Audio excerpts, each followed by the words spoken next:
All right, welcome. And I just wanted to share what I believe is the best framework for really losing weight, keeping it off forever, and that is controlling insulin. So we're going to first just start with how do we control insulin? And that's the framework we're going to build, right?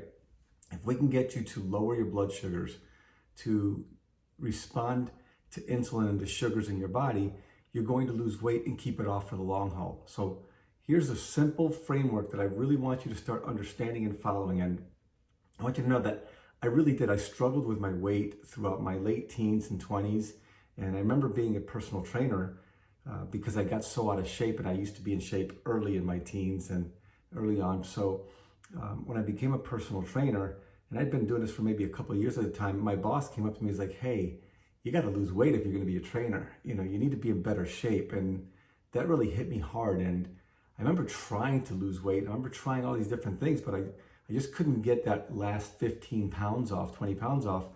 So I started really researching deep and trying all different types of strategies. And I've tried them all.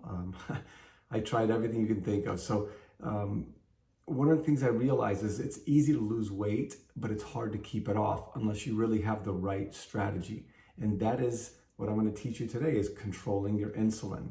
If you can learn to manage insulin, control it, you will lose weight and keep it off for the long haul. And I'm, 50 years old. I've lost it, 20 years ago, and I've kept it off ever since. So what I really want to coach you is really knowing that I struggled through this for many years and tried all kinds of stuff and did different diets with my clients. And until I really realized this framework and strategy, I was kind of just struggling in my career and with my own self. But when I found it, it really took me to a whole nother level and really solidified my career, because it really made a big difference. I started helping clients lose 50, 100, 150 pounds and keep it off for years. I've had a client that's kept it off for over 15 years and lost over 140 pounds. Another client that's lost 137 pounds has kept it off over 10 years now. So there's just that ability to really understand this framework, and it makes the world of a difference. So, all right, remember, this is the number one thing you can do to initiate weight loss, to get yourself off medications, is learning to control insulin, because it really does impact so many diseases. Heart disease, diabetes, dementia, even blood pressure, and cholesterol are all tied into controlling and managing insulin. So what is the number one thing you could do? I think the first thing is practice conscious eating. You got to learn to not only practice how you eat, but not just what you eat, but how you eat. It's really, really important. So what is conscious eating? It is taking a few moments before you eat to be in gratitude, to be in a relaxed state, a parasympathetic nervous response, to be conscious, to be in the moment, and to eat slowly and enjoy your food. That is the first thing you got to start with. You got to build this habit. So forget about what you're eating. Start practicing conscious eating. Again, be in gratitude, use prayer, eat super slow, and really enjoy the food. And that helps with digestion. It helps with absorption of nutrients, getting rid of waste. It also helps you control how much you eat in your portions. And also, because we are wired for survival, you'll start making healthier choices naturally. See, this is an internal process. Most people follow a diet plan and they go external, and you can follow it for a little while, but the motivation and the wisdom isn't there. You need to go internal. So number one step is practice conscious eating. So before every meal, start this little habit. 30 seconds, 60 seconds of either slow, deep breathing with gratitude for the food or prayer. And then eat super slow. Start much slower eating. Observe the taste, the textures, the smells, the colors, and really be grateful for it and appreciate the food. The second thing you have to do to control insulin is whatever you eat first throughout the day has to include protein. If you have gone through the evening sleeping, and that's fasting, and all of a sudden you put a high glycemic food like breakfast, or even like an egg and cheese biscuit that has high sugar in that bread that's hidden, you are going to spike insulin, and your body's not going to be able to manage it that well. So starting with a higher protein, so eggs with vegetables, Greek yogurt with berries, things like that will really, really, really make a big difference starting your morning with a protein. Next, recognizing and either avoiding or minimizing refined or added sugars. And we know that all processed foods, cookies, crackers, breads, are loaded with sugar. You know, one of the things that people don't realize is when they get a fast food burger, they go, it's protein. That bread is loaded with more sugar than you can imagine. It's just a super high carbohydrate that your body can't break down and burn. So unless you're going to go do 90 minutes of exercise quickly after, I really want to help you avoid that refined and added sugars. So eat more whole foods, rice, beans, nuts, seeds, vegetables, fruits, some lean meats or good quality meats. So just really start to think about how can I recognize these things, because they come in all sorts of hidden ways. Avoid juices. Most people think, oh, this is orange juice, it's healthy for you, but it's a sugar. It's just high sugars. So think about trying ways to control, identify, and minimize those added and refined sugars. Step number 4, intermittent fasting. It is so important. If you want to control insulin, the best thing you can do is to start fasting for longer periods of time. If you've never fasted before, start with 12 hours of fasting. So whatever you eat, maybe it's 7 a.m. to 7 p.m., but really cut off your calories there. Maybe it's 9 a.m. to 9 p.m., whatever your time works. You eventually want to get to an 8-hour eating window. And I think it takes usually 2, 3, or 4 weeks for most people to get there. So maybe start at 12 or 11, then go to 10 or 9, and then that 3rd or 4th week, go to an 8-hour window. And do that 5 or 6 days a week. 1 or 2 days a week, don't worry about it. But one of the best ways to improve the cell's sensitivity to insulin so you can manage it better is really through fasting. There's so many health benefits to fasting, and that is probably one of the most important things you can do for long-term health, as far as controlling insulin, weight loss, and also helping reverse diseases.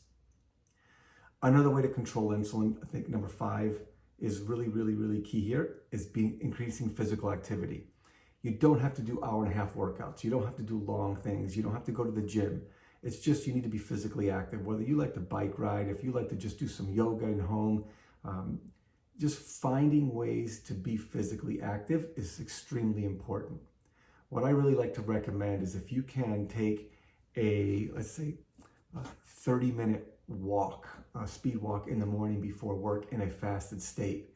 That will start to kickstart your metabolism and improve your sensitivity to insulin. And then throughout the day, maybe do 3 to 5 minute bursts of exercise. You know, maybe at lunch break, you do 10 or 15 squats, you do a plank, you do some yoga stretches, things like that. When you get home after work, do a few more squats, do a little bit of exercises, maybe do a little shadow boxing, a little jump roping. It could just be 4, 5, 10 minutes. All that is going to improve your sensitivity to insulin. The more sensitive you are to insulin, the better you manage it. The more your cells can adjust and adapt and use it as needed. The last thing I want to teach about controlling insulin, this is the framework. If you do these steps, I guarantee you will lower your blood sugar levels, you will improve your insulin, you will lose weight, and you will start reversing those disease markers. There's no way not to. And the last step that I think is another one that's extremely important, probably if not the most important, is getting proper sleep. Now, all the first 6, if you start doing those, will help you sleep better, and I promise you that too. But finding ways to improve your sleep hygiene and sleep habits are really important. Over the last 27, 28 years, sleep has been one of the most researched topics in wellness, and it's tied to weight loss and weight gain.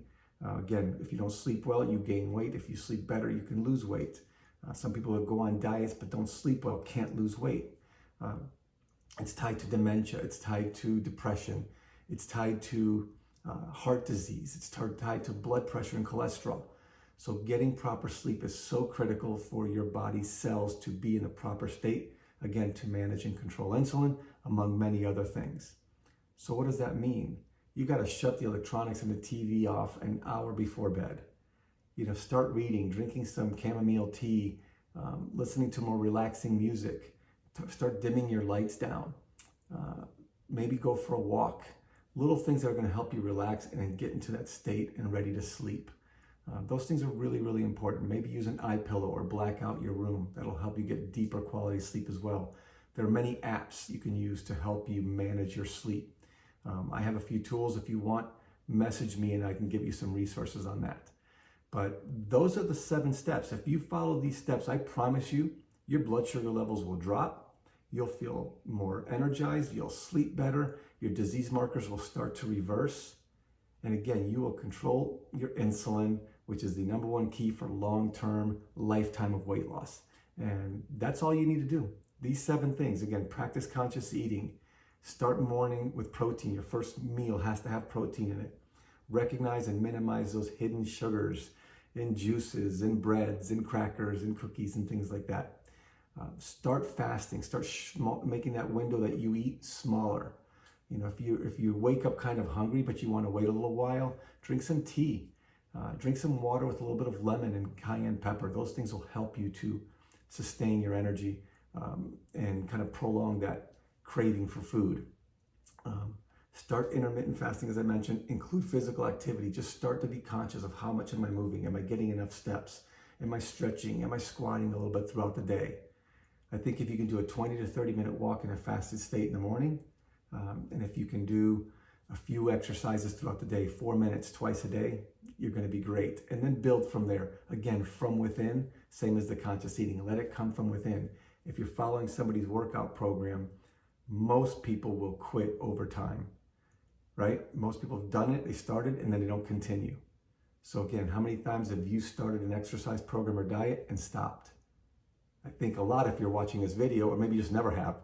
But either way, this is going to help you. And then lastly, focus on getting proper sleep. Finding those different ways to improve sleep. So reducing alcohol, especially a couple hours before bed. And the more you drink alcohol, again, that's going to mess up your insulin. So minimize how often you have alcohol. Make your room as dark as possible or use an eye pillow. Turn your electronics off 45 minutes to an hour before bed. Those things will help you. All right? I hope this helps you.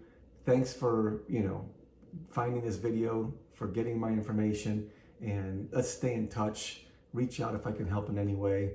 Much love, health, and blessings.